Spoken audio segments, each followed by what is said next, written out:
কি খেলে রক্তের অভাব পূরণ হবে, শরীরের মধ্যে পর্যাপ্ত পরিমাণে রক্ত আপনার থাকবে?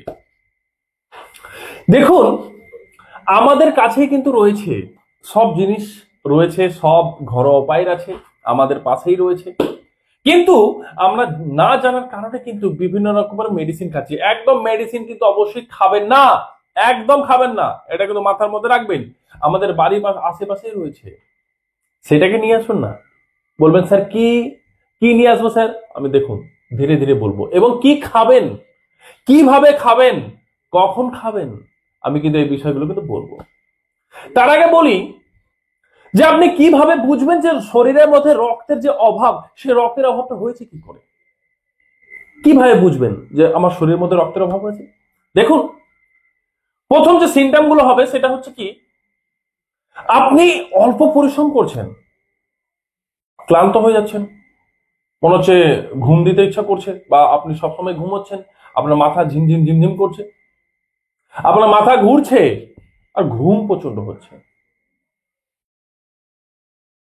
এর অর্থাৎ হচ্ছে কি, যে অনেকজন হয় না যে দোতলা মানে সিঁড়ির উপর উঠলো, ফট করে ক্লান্ত হয়ে গেল, আমি বসে পড়লাম, অনেকজন হয়, কিন্তু এটা কিন্তু রক্তের অভাবের কারণে হয়। আরো কিছু আমি কি বললাম, যে মাথাটা ঝিমঝিম করছে, মাথাটা ঘুরছে, মাথা ব্যথা করছে, এবং আপনার ত্বক, স্কিন দেখবেন যে কালারে আছেন সেটা না হয়ে ফ্যাকাসে কালার ধরন চলে আসবে। এবং আরেকটা বুঝতে পারবেন, সেটা হচ্ছে হাতের তালু এবং পায়ের তালু কি আপনার ঠান্ডা হয়ে যাচ্ছে। তো এই সিমটম গুলো যদি আপনার থাকে, তাহলে মাথায় রাখবেন যে আপনার রক্তের, শরীরের মধ্যে রক্তের কিন্তু অভাব হচ্ছে, রক্তের অভাব হচ্ছে, এটা বুঝার কিন্তু বিষয়। কিন্তু ঘরোয়া উপায়ে আমরা কিভাবে শরীরের মধ্যে রক্তের ভরাট করব এবং আমাদের বডিকে ঠিক নর্মালের জায়গায় নিয়ে আসবো? যেমন আমি বললাম যে একদম কিন্তু মেডিসিনের দিকে যাবেন না, এবং ইনজেকশনের জন্য অনেক পেশেন্ট আমাকে বলবো, স্যার শরীরের মধ্যে রক্তের অভাব, ইনজেকশন করতে বলেছিস। একদম না, একদম না, একদম না, একদম না, নো মেডিসিন, মেডিসিন খাবেন না, কোন রকম ভাবে ইনজেকশন কিন্তু নেবেন না, একদম না, চলবে না। এটার কিন্তু প্রচুর সাইড এফেক্ট আছে, পরবর্তী সময় কিন্তু এগুলো কিন্তু ধীরে ধীরে কিন্তু সাইড এফেক্ট গুলো কিন্তু দেখা দেয়। কারণ আমি কেন বলছি এই কথাটা, যে আমাদের আমাদের বাড়ির আশেপাশে, বাজারে, মার্কেটে সব জায়গায় পাওয়া যায় এই জিনিসগুলো, কিন্তু আপনাদের মধ্যে কৌতূহল এখন সৃষ্টি হয়েছে, কি স্যার কি খাবো তাহলে রক্ত বাড়ানোর জন্য? দেখুন, যে কুলেখাড়া যে পাতা, দেখবেন যে স্যাঁতস্যাঁতে জায়গায় কিন্তু হয়ে যায়, যেখানে জল পড়ে রয়েছে সেখানে আশেপাশে দেখবেন মানে কুলেখাড়া কিন্তু হয়েছে। সেই কুলেখাড়া পাতা নিবেন, বেশ অনেকটা নেবেন, সকালের দিকে কি করবেন, মিক্সার গ্রাইন্ডে কিন্তু মিক্স করবেন অল্প জল দিয়ে, ওটাকে সকালে খালি পেটে কিন্তু পান করবেন প্রতিদিন। এই কুলেখাড়া পাতার মধ্যে রয়েছে ভিটামিন সি এবং প্রচুর পরিমাণে কিন্তু আয়রন, যা আপনার রক্তের অভাবকে পূরণ করতে পারে, আর পূরণ করবে। দুর্দান্ত কিন্তু ওষুধ এটা, দেখুন। এবং বিট, কি বিট যেটা পাওয়া যায় মার্কেটে লাল, ওর মধ্যেও কিন্তু প্রচুর পরিমাণে কিন্তু আয়রন রয়েছে এবং প্রচুর পরিমাণে ভিটামিন সি রয়েছে, যা আপনার রক্তের ঘাটতিকে পূরণ করতে পারে। কিভাবে কিভাবে খাবেন? সে বিটের কিন্তু ছোট ছোট ছোট ছোট পিস করে নেবেন, মিক্সার গ্রাইন্ডার দিবেন, অল্প জল দিবেন, একদম মিক্স হয়ে যাবে, বাস সেটা কিন্তু সকালবেলা পান করবেন।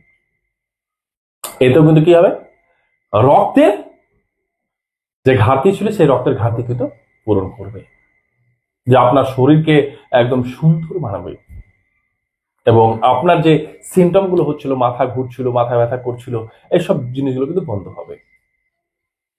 আরো কিছু আমি পদ্ধতি বলছি, এবং আরো কিছু রেমেডি আছে, যার মাধ্যমে আপনি কিন্তু খুব ভালো থাকবেন। দেখবেন যে বেদানা বেদানা পাওয়া যায়, এই বেদানার মধ্যে কিন্তু ভিটামিন কিন্তু এ আছে, সি আছে, ভিটামিন বি12ও আছে, যা আপনার রক্তের অভাবকে কিন্তু পূরণ করতে পারে।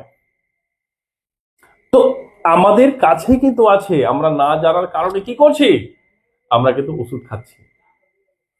তারপরে দেখুন পালং, যেমন আমি এর আগেও কিন্তু বলেছিলাম যে পালং এবং মেথি, পালং মানে মেথি আর এবং এসব না, মেথি যেটা দানা সেটা বলছি না, মেথি যে শাক মানে সবজিটার কথা বললাম, এবং পালং তার সবজিটার কথা বললাম।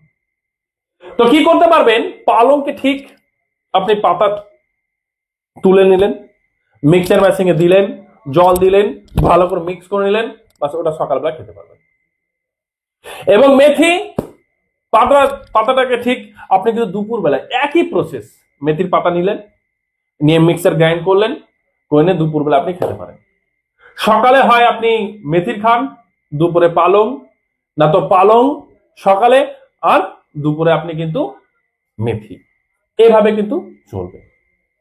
দুর্দান্ত কাজ করবে। রক্তে যে হিমোগ্লোবিনের যে আপনার অভাব দেখা দিচ্ছিল, একদম হিমোগ্লোবিন একদম যে লেভেল, সে লেভেল কিন্তু একদম নরমাল থাকবে এবং খুব সুন্দর থাকবে। তারপরে দেখুন যে কিশমিশ, এই কিশমিশ কিন্তু নিয়মিত অবশ্যই খাবেন, এবং খেজুর। দেখুন কিশমিশের মধ্যে প্রচুর পরিমাণে কিন্তু আয়রন আছে এবং ভিটামিন সি আছে, যা রক্তের আপনার ঘাটতিকে পূরণ করবে। রাতের বেলা 15 থেকে 20টা কিশমিশ আপনি কিন্তু ধুয়ে নেবেন, ধুয়ে নিয়ে 1 গ্লাস জলে সেটাকে ভিজিয়ে দিবেন। সকালে উঠে সেই জলটাকে পান করবেন এবং পর থেকে কিশমিশটাকে চিবিয়েও খেয়ে নেবেন, যা রক্তের ঘাটতিকে পূরণ করবে। এটা তো করবেই, তার সাথে সাথে আরো অনেক কাজ। যাদের পাইলসের সমস্যা রয়েছে, সেই পাইলসের সমস্যাও কিন্তু এখান থেকে দূর হয়ে যাবে। তো দেখুন আপনাদের কিন্তু অনেকগুলো আমি কিন্তু রেমেডি বললাম, এগুলো কিন্তু ব্যবহার করুন। আরো বলছি দেখুন, যেমন হচ্ছে খেজুর, খেজুরও কিন্তু আপনি খেতে পারেন, যা আপনার রক্তের অভাবকে কিন্তু দূর করতে পারে।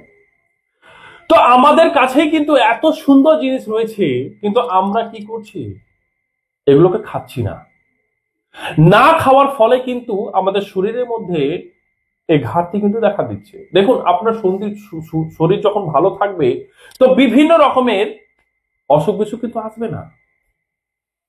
গুড ব্যাকটেরিয়া ব্যাড ব্যাকটেরিয়া কিল করতে থাকবে এবং আপনার শরীরকে কিন্তু প্রোটেক্ট করবে যে কোনো ডিজিজ আসলে।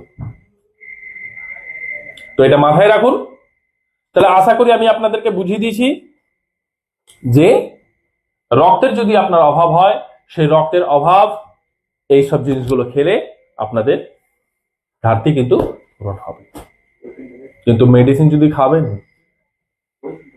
তাহলে মনে তো হবে ভালো হয়ে গেলাম, কিন্তু না, তার সাইড ইফেক্ট কিন্তু আপনাকে আজ হোক, দুদিন পরে হোক, 2 বছর পরে হোক, কিন্তু সেটাকে কষ্ট কিন্তু পেতে হবে। এটা মাথায় রাখবেন। তো এই জিনিসগুলো কিন্তু মাথার মধ্যে রাখুন। আমাদের ন্যাচারাল যে জিনিসগুলো, প্রাকৃতিক যে জিনিসগুলো রয়েছে, সেই জিনিসগুলোকে আমাদেরকে ব্যবহার করতে কিন্তু শিখতে হবে। এটা কিন্তু আমি কিন্তু আগে থেকে মানে আগাগোড়ায় কিন্তু আমি এটা বলছি আপনাদেরকে। নিজে খান, ছেলে মেয়েদেরকে খাওয়ান, নিজেও খান এবং ছেলে মেয়েদেরকে খাওয়ান, তাহলে কিন্তু আপনাদের যে শরীর, সে শরীর কিন্তু খুব ভালো থাকবে এবং সারা জীবন সুস্থ থাকবেন, এবং আপনার শরীরের মধ্যে যে রোগ, সে রোগ কিন্তু আসবে না। আর এই সব যখন শরীরের মধ্যে রক্তের ঘাটতি থাকলে না, অনেক রকমের কিন্তু রোগ আসবে। আর যখন রক্তের অভাব শরীরের মধ্যে দেখা দিবে না, তখন আপনার কোন রকম ভাবে সেরকম ভাবে কোনো রোগও প্রবেশ করবে না। তো আশা করি বুঝতে পেরেছেন। তো ভালো থাকবেন, সুস্থ থাকবেন এবং সকলকে ভালো রাখবেন।